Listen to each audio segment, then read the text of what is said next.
Кога ќе прифатиме дека јас можам и ти можеш, не значи дека можеме се и секогаш. Но сепак можеме нешто и тоа ќе ни е доволно. Кога ќе прифатиме дека јас не морам, ништо не мора, туку сакам, можам, избирам или се прилагодувам во одредени услови, на некој период и на некои состојби.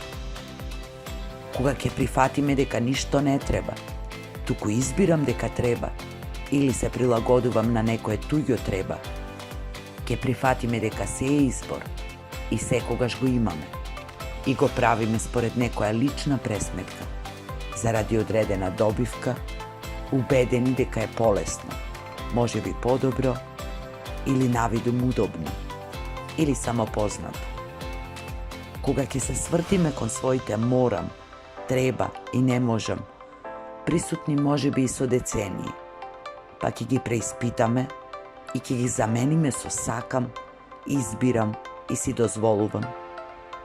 Тогаш ќе ги разбереме и прифатиме тугите можам, треба и морам, исто како и не можам, не мора, не треба, и ќе научиме да ги почитуваме како лични избори, дури и кога тоа не ни се допаѓа и не ги поддржуваме.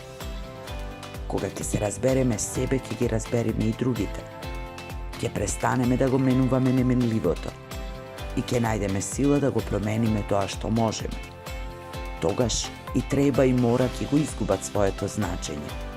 Не ќе бидат веќе изговори за бегање од одговорноста и од можноста за нови одлуки и други поинакви избори.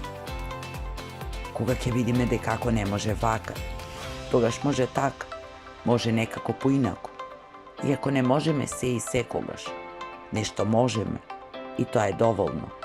И многу повеќе од мора и треба, кои се друг начин да кажеме правам, ама не сакам, нешта со кои не се согласувам и нешта за кои знам дека длабоко во себе не верувам.